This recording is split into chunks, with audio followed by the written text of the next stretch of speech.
Hey and welcome back to sallyhughesbeauty.com. Good to see you again. Now I am in the bathroom again, but this time I'm in New York, which is always such a treat. The reason I'm so excited about today's bathroom is because it's somebody I have been wanting to talk to for ages. We've been so lucky to have beauty industry icons on this series, but for me there has always been a Trish McEvoy shaped hole in the portfolio, so I'm delighted to fill it today. Trish, thank you for having us. Finally, we've made it happen. I'm so happy to be with you. I'm thrilled to be here. Now this, it has to be said, is a huge bathroom. I'm feeling like like you're a bathroom person, judging by the size. I am definitely a bathroom, mirror time person, absolutely. Are you a bather or a showerer? Oh, I'm always in a hurry. I am a showerer. I mean, this is a big bath. I know. I will use this when I definitely need to totally relax, which I do, but not as much as I zoom through my life. So did you share this bathroom with your late husband, or are you somebody who's like, no, my space, lock the door, stay away? I always wanted him around me, so that's why we made it this big. 2 sinks, huge shower, big tub. It was our special world. I want to come back to him in a bit because I think he's really important to the evolution of this brand. But first I want to talk to you about why you fell in love with beauty. Can you tell me about your grandmother, because I love this story? Oh, my grandmother is one of the most dear people in my life, and she made everything magical. My grandfather was an entertainer, and she was an entrepreneur, and one of her businesses was this magnificent perfumery that I adored visiting when I was a little girl in Berlin. And to me, it was a world of magic. People would come in feeling one way, walking out feeling differently, and I was fascinated always by beauty, always. So how old would you have been when you were in that perfumery looking at these ladies? 3 to 5. Mm-hmm. And did you know you wanted to be a part of it somehow? I just knew I loved it. I don't think that I thought of what I wanted to do at the age of 3, 5, but I always loved making up dolls. I always loved perfume. I loved it. Can you remember the first time you touched makeup or played with makeup? I can't, but I'm sure it was in my grandmother's store, and I do have a picture of myself when I was maybe 3 in full makeup. I was always fascinated by Japan and everything Japanese, and there's a picture of me totally made up in my first book.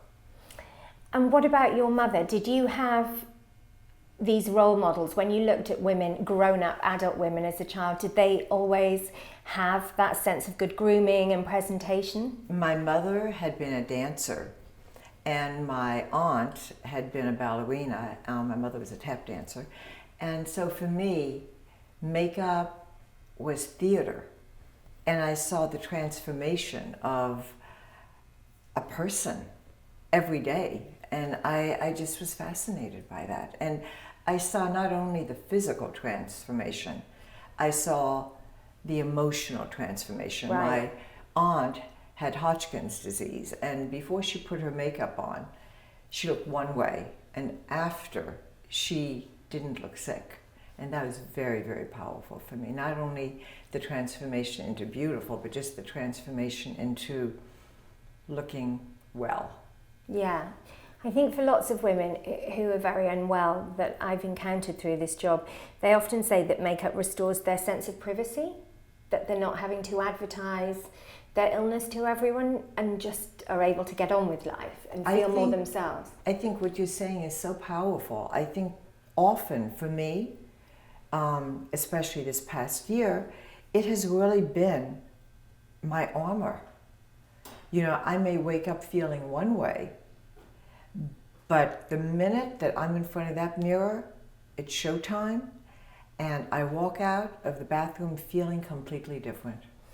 So in the UK, I don't know if you have it here, but in the UK we call that putting on your game face. Like, you paint on your face and you are ready for anything, pull yourself together, get out of the door and continue with life. Is that true for you? Oh, I call it putting on my fun face, because I want to live a life of fun.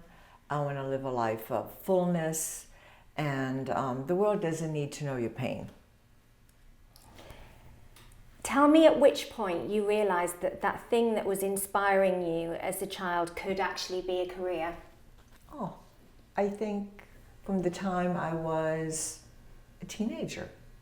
I watched my mother, I looked at my friends, I was the one they came to, and my first job was behind a cosmetic counter.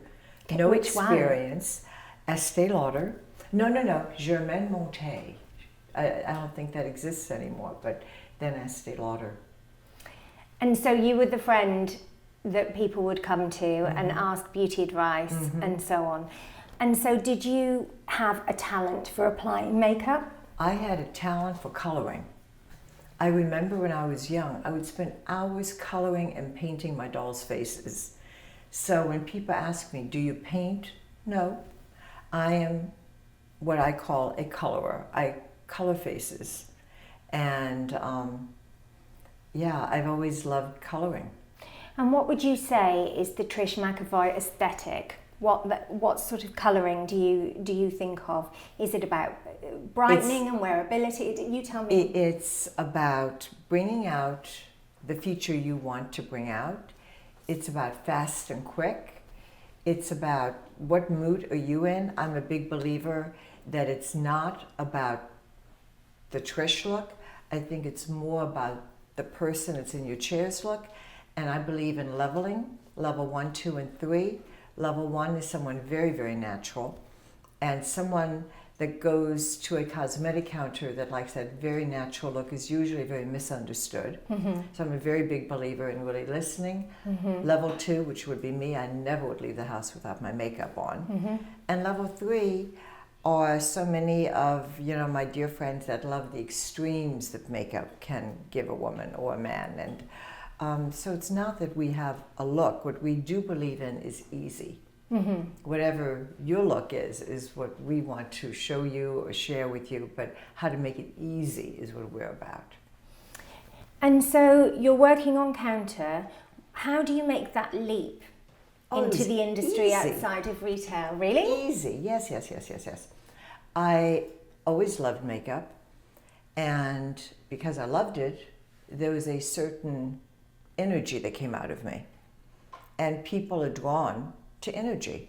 I worked at a counter in Richmond, Virginia, and people were somewhat, they were going into work.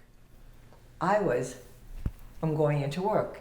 So overnight, my counter became the #1 counter, and Lauder was lovely enough to offer me a job in New York. And that's how it started. Wow. So what happened? They transferred you here? They transferred me here, and I started by working different makeup counters in New York, then traveling for Like them. a kind of troubleshooter? Like you would go to the counters as a guest star or something? More a visiting makeup artist. Right, yeah. And I did local television, local radio. I was 19 years old, living my dream, and they changed my world. And so presumably, I mean, although we think of New York as this vast city, I would imagine, like London, it's actually a very small community. When you get to a place where you're making women look good, word travels fast. Oh, word travels very fast. Whenever you make a person feel good about themselves, right, it changes their life. Yeah. So I was very lucky. I traveled all over the United States doing this for Lauder. And then I moved to Revlon. And in Revlon, I worked in product development, and I worked for Ultima 2. And I loved Ultima 2. Part of the team that divided Ultima 2 from Revlon. Loved so that I brand. had, the store experience at that time at a different level. And I just loved it. And then I had a tragedy. Which and my brother died, and he was 12. Oh, and I awful. knew that I had to do a reboot of my life. And I realized that I loved what I did. I loved corporate America, but I had always known that I wanted to do my own thing. And so I left, and I didn't work for a while, a few months. I met my husband during that time.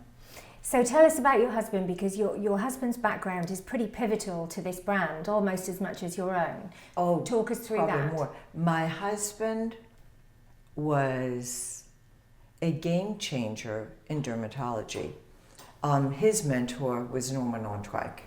Norman Ortweig was one of the kindest people, because what he did is he taught other doctors. And every Friday, my husband would go to his office and learn. And he was very, very well known for hair transplants. And we met and we fell in love. And I said, I think I have an idea. I think we should do facials in your office. And he said, sure. At that time, no one did that. It just was unheard of. No, you're right. So there was medical dermatology, and then there were facialists in spas and salons and so on. Right. We didn't have what I guess people take for granted for these days, which is kind of cosmetology, as we know. That's people right. going in That's and right. having facials That's right. at That doctors. was unbelievable. And I said, why don't we do that and then touch them up after the visit? And it just was such a wonderful. I missed a whole. Wait. I've got to go back. It didn't happen quite that fast. So met my husband, and we lived together. And I said to him, I think I'm going to go back to work. And he said, but you said you don't want to work in corporate America. What are you going to do? I said, I don't know. And I'm a big believer in fate. Are you a believer in fate? I'm not, but that's okay. I believe in luck and hard work, but that's okay. This was fate, or luck. I'm walking down Madison Avenue. This is such a great story. I walk into a drugstore. In this drugstore called Boyd's, there is a soda fountain and makeup in the back. So which year are we in, roughly? 74. Okay. 74, yeah.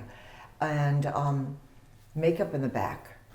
And I always loved makeup, so I'm looking around, and this woman comes up to me that owns it, and she said, well, what do you do? I said, well, my background, behind the counter, product development, la la la. She said, why don't you work here? And I said, well, I only want to work part-time. And she gave me a job. Within literally a month, I had women lined up for me to do their makeup. And I was fortunate enough to meet really wonderful women, Lily Auchincloss. I met so many people.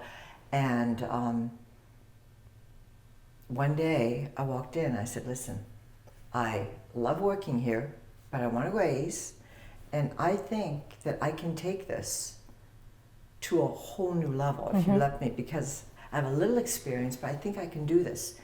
And they said no to my raise, and they said no to the expansion. And I walked out with my client book and started my business. Okay, through your husband's business. No, I jumped ahead before. Through my apartment.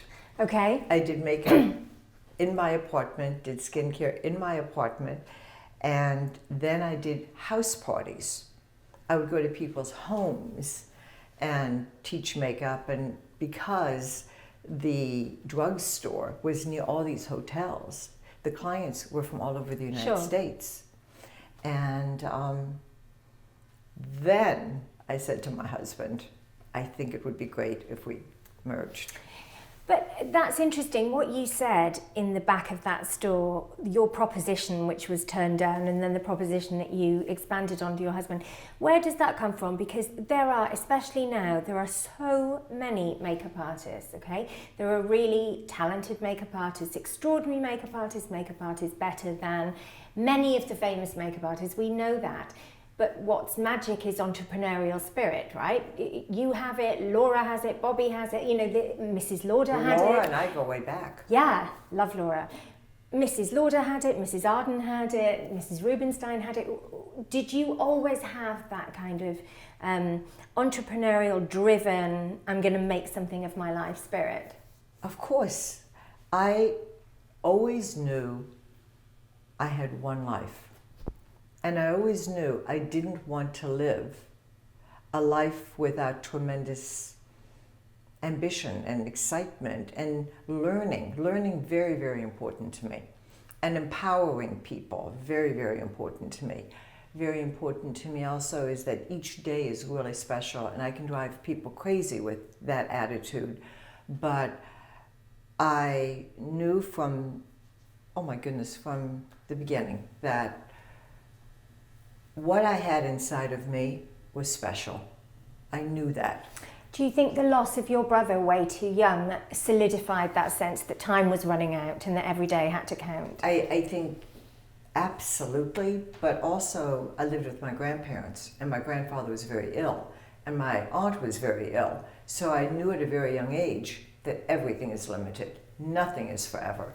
So that, I saw it so young. And then the shock of my brother's passing at such a young age, I just said, you know what, forget about it.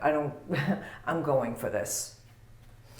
And so what do you feel was missing in beauty at that time? You had launched, worked on the launch team for Ultima 2. Now that, for anybody who's not familiar with Ultima 2, it was one of the most influential beauty brands of all time. Kevin Aucoin worked on it. I was there before Kevin and before they went to that. I was there at the very beginning when they split it from Revlon. And it became, with Andrew Robinson, this amazing brand that then went, but I knew. It started something, didn't it? Yes, it made a big change in beauty. There was such an emphasis on nudes and wearability, and nakeds. The nakeds was an offshoot of Ultima 2. Right. And so you had been instrumental in making a crack, I guess, in the status quo. So where did you want to take it? Where were the opportunities for your own brand? What was missing for you? Why did the world need another beauty brand, I guess? I never thought of it as the world needing another beauty brand. What I thought of it as was what I wanted to do and how I wanted to live my life. And I was always very ambitious. During the day, the part-time, I would work at the drugstore. In the evening, I would do photo shoots. And then when my husband and I combined forces, I continued that. And I just knew that there was a opportunity, and I knew exactly where it was. At that time, Shurmura did beautiful brushes. They did. But outside of Shurmura, there were no professional makeup brushes. That's true. Absolutely not. They were awful, or they were sponge tip applicators. And what I did, I went to Grumbacher, and Grumbacher was a professional paint brush company. Yeah. And we put together a collection of brushes that were for me. Mm-hmm. And as I used them doing makeup, people would ask. And I had people from all over the world. Tien, every top makeup artist came to my studio to buy my brushes back then. And so you started off with brushes. Mm-hmm. And I guess that instinct for ease was inherent in that brush collection, in that's the point of a good brush, right? It makes the job easier, it makes the job quicker. And so how did that extend into colour? Well, it went from brushes to foundation first, and then concealer, because concealer was always my problem. And I always wanted to fix my problem. You are amazing at concealer. Thank you. I use the Instant Eye Lift every day of my life. Thank you. All my readers know this. It is the best. Thank you. Love it. And I really listened to the people that came to me. And I knew Laura Mercier when she first came to America. And she would credit me. It would be Laura Mercier for Trish McEvoy. And listening to her and Sandy Lintner, you know that name? Yeah, of course. Sandy and I knew each other from the days I was at Boyd's doing makeup, and I listened, And I started very, very simply and gradually went into face color. Never very much on eyes. I definitely have an eye palette, but I was never a big, big believer in that you needed tons of eyeshadow. Yeah.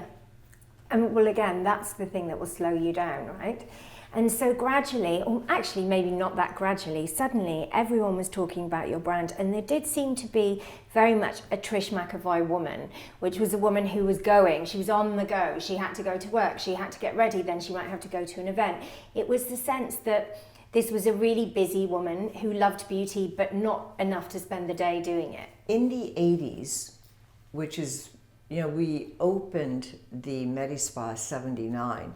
In the 80s, we created something that had never happened before, which, as you said earlier, the combination of beauty with medicine and the fast, quick. Before that time, many people that had skincare loved the long massages, the long treatments. We were very much into glycolic peels, quick, easy, in and out. And I was so fortunate. I mean, we took care of truly everyone that at that moment in time was an it person. We took care of everyone, and it was such an exciting time for us. And word travelled amongst those busy corporate, high level professional women. I'm saying no. That was one group. But I would say every top model in the 80s came to us.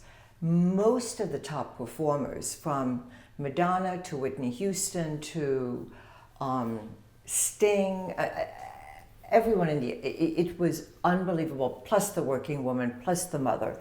And it was just so revolutionary. And then, as life would have it, you look for the next adventure.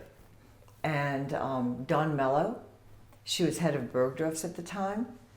She was a client, and she said, "Why don't you come into specialty store? Come into my store." I was on the cover of Women's Wear. It was so exciting. And then I looked at the space that I was going to be put in, and I said, "I can't open." I walked away. Why? Because I knew it wouldn't be successful. You get one first in everything in life. And so what did you need?